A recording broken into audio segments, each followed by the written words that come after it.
Hello all, welcome to this video. In this video, we are going to learn about loops. For loop and for each loop.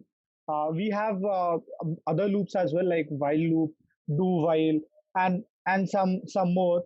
But in this particular video, we'll concentrate only on for loop and for each loop. So let's get started.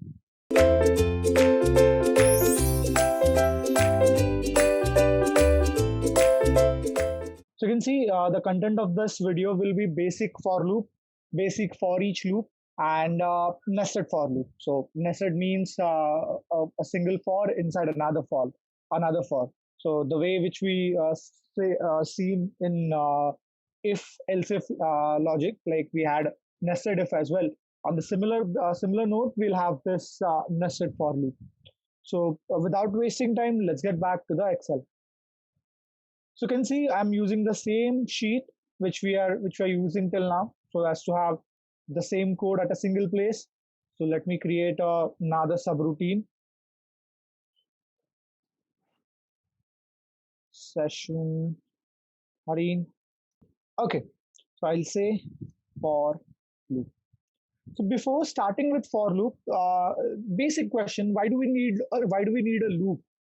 So consider there's a condition or there's a requirement wherein in this particular sheet too, you'll have to write the name say 20 times. So I'll say like Omkar like this.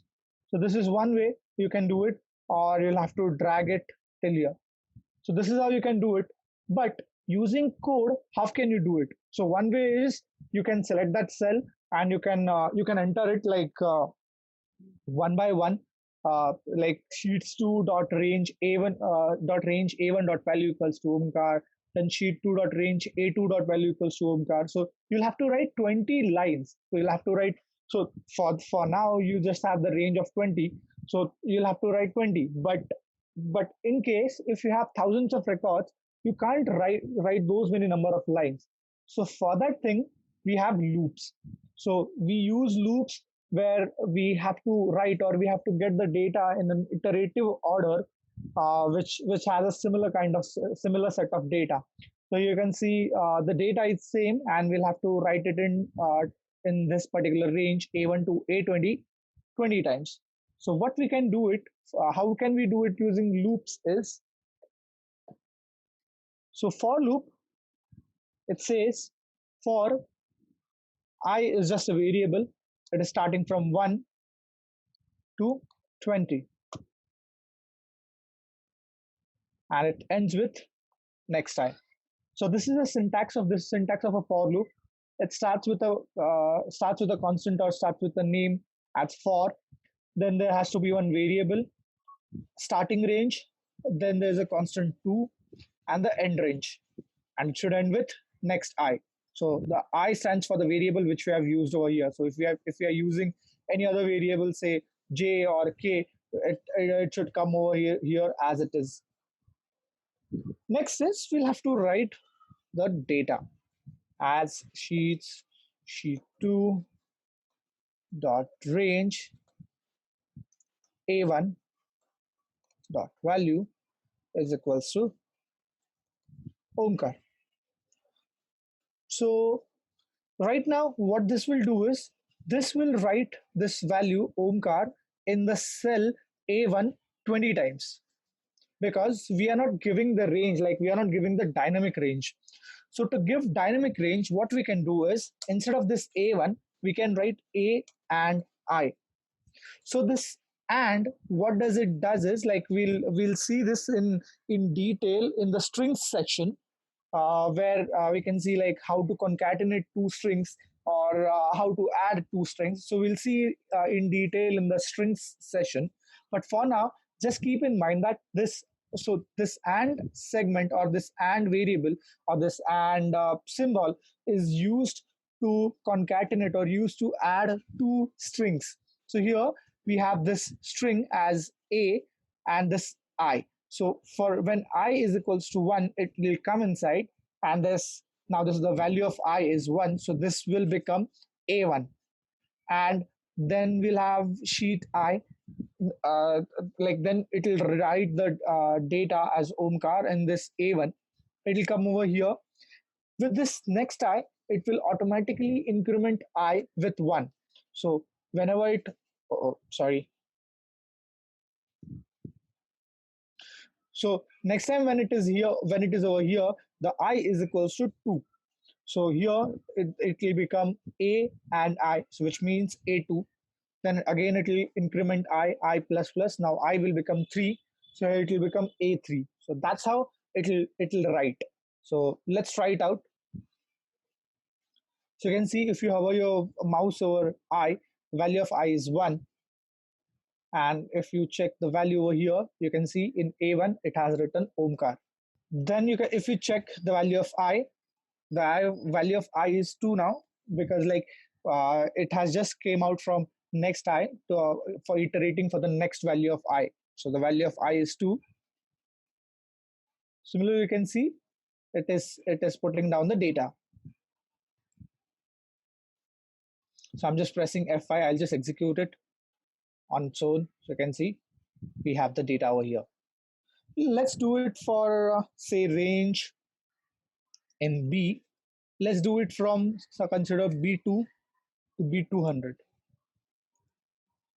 Let's debug it, and I'm pressing F5 and it is done. So I can see this. In no time, we have the data.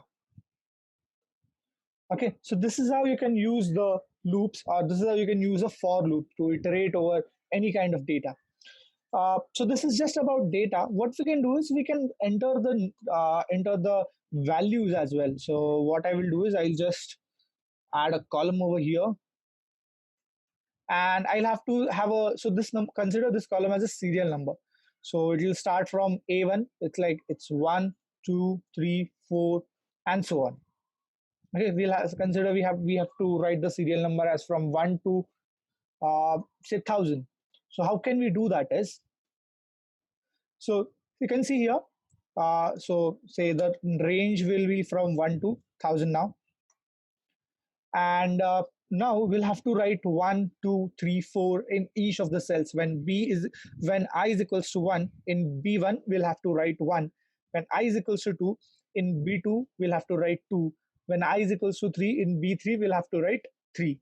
So what we can do is, instead of this particular thing, uh, okay, instead of, I'll just write over here. And so what it will do is, when I is equals to 1 in A1, it will write the value of I, which is 1. And in B1, it'll write Omkar. So 1 Omkar, 2 Omkar, 3 Omkar, 4 Omkar, so on till 1000 times. We can see this. Like, let me first of all delete this data. So you can see I is equals to 1. In A1, we'll now have the data. You can see we have value as 1. And you can see this. Let me show you a couple of more values. You can see. So what I will do here now is I'll just execute it, and you can see you have the data.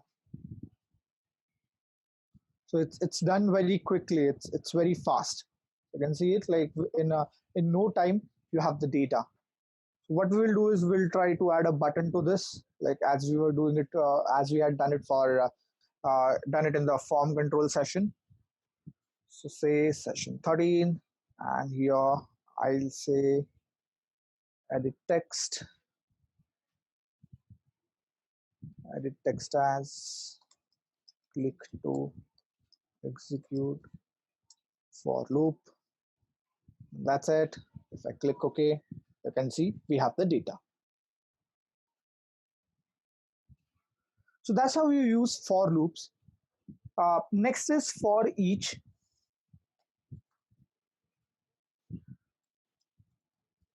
So here in this for each, we don't have to give the range, this start range and end range. Also, we don't have to give the value of the iterator, or the value of variable which we have over here. So the next I, we don't have to mention it for each loop. So it says like for each x in y. So for each next. Okay, so we'll have to provide a special thing to this. So we'll come back to that particular thing. So the difference between this normal for loop and this for each loop is, so this for loop iterates over a definite range. So we'll have to provide a range to this, a start point and an end point. But this for each will iterate over an array. So consider we have an array which contains a set of data. So array is nothing but a set of data which contains like which can be anything, which can be string, which can be integers, which can be anything. It can be a combination of strings and integers both. So what we can do is like if we have to iterate over that particular arrays, or if we wish to get the data of that particular array, we can directly use this for each loop. Otherwise, if we wish to get that data, what we have to do is will have to find out uh, the range or the limit of that particular array, and then we'll have to give that limit over here and then iterate. So this for each loop just avoids that step of finding the maximum limit and putting it over here. So what this does is you just have to provide the array which you for which you want to iterate, and just use this for each. So this will be useful for arrays. So we'll see this particular for each loop in arrays section, which we'll be covering in the upcoming sessions, or we might cover it in the strings session as well.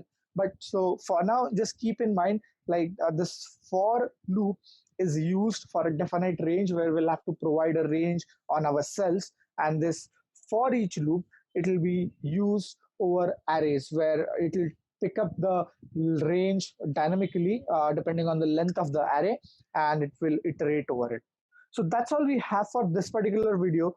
In the upcoming video, we'll see the break statement in for loops. So till then, thank you.